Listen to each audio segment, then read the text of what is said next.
देखिए, एक बार ब्रह्मा जी, विषय हमारा जो था उस पे आते, ब्रह्मा जी ने कहा कि हमसे बड़ा कोई है नहीं। शिव महापुराण के अनुसार युद्ध करने के लिए भगवान विष्णु से गए।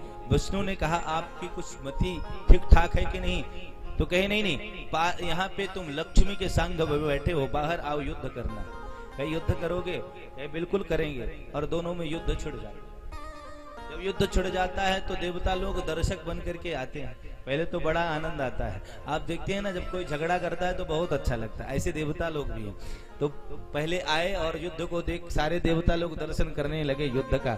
जब युद्ध अब पानी से सर से ऊपर जा रहा है, मतलब कि डूबेंगे ही डूबेंगे, तब देवता लोग घबरा करके भगवान आशुतोष के पास जाते हैं। और आशुतोष के पास जैसे ही जाते हैं तो आशुतोष से निवेदन करते हैं, प्रभु इस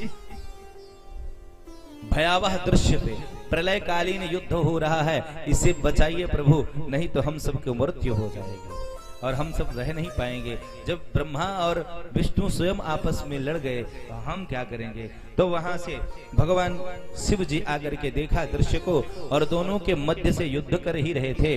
तो दोनों के मध्य से एक विशाल शिवलिंग प्रकट हुआ, और आधा ना पता चला ना ऊपर पता चला, कोई पता नहीं लगा पाया। विष्णु गए नीचे, ब्रह्मा गए ऊपर। केतकी का पुष्प गिरते हुए आ रहा था।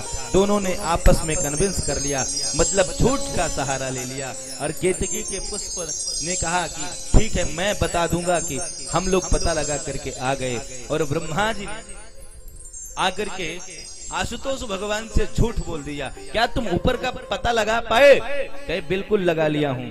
तो कहे अच्छा ठीक है। भगवान विष्णु से पूछा गया, कहे मुझे नहीं पता है, मैं नीचे तक जाता ही रहा, लेकिन मुझे वास्तव में नहीं पता है कि नीचे कहां तक यह शिवलिंग है, ये कोई पता नहीं पाया। भगवान शिव अत्यंत प्रसन्न हुए भगवान विष्णु के ऊपर और कहे जाओ, आज से मैं वरदान देता हूं कि लोग तुम्हारी पूजा करेंगे तो मेरी पूजा करेंगे, और मेरी पूजा जहां होगी वो तुम्हारी होगी, तुम्हारी जहां होगी वहां मेरी होगी।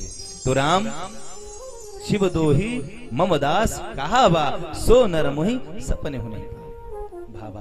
भगवान को वो शिव का द्रोही कभी भाता ही नहीं है। और इधर ब्रह्मा के ऊपर इतना क्रोधित हुए कि काल भैरव जी को प्रकट कर दिए, और काल भैरव जी को कहे एक सर काट दो। पहले ब्रह्मा के 5 मुख थे, एक मुख को काट दिया जिससे झूठ बोला था, और दंड दे दिया कि जाओ तुम्हारी पूजा केवल एक ही जगह होगी। यज्ञ जब अनुनय भी नहीं किया तो कहे केवल यज्ञ में तुम्हारी पूजा होगी, अन्यथा और कहीं होगी ही होगी नहीं, कहीं नहीं होगी, कदापि नहीं होगी। तो ब्रह्मा जी की कहाँ पूजा होती है?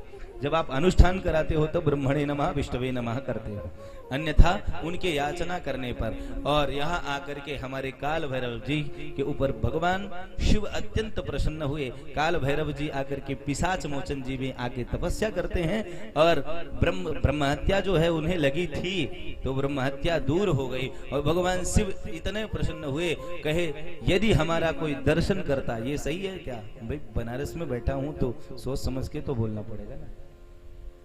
महादेव कहते हैं यदि काल भैरव जी का जिसने दर्शन नहीं किया और मेरा दर्शन किया, उसका कोई मतलब नहीं, हाजिरी तो काल भैरव में जाकर के लगाना ही पड़ेगा। बोलो भक्त वत्सल भगवान की जय हो। हम ऐसा ही क्या है, अहम नहीं होना चाहिए, कदापि अहम नहीं होना चाहिए। और जिसको अहंकार आ गया है उसके पास प्रभु जाते नहीं।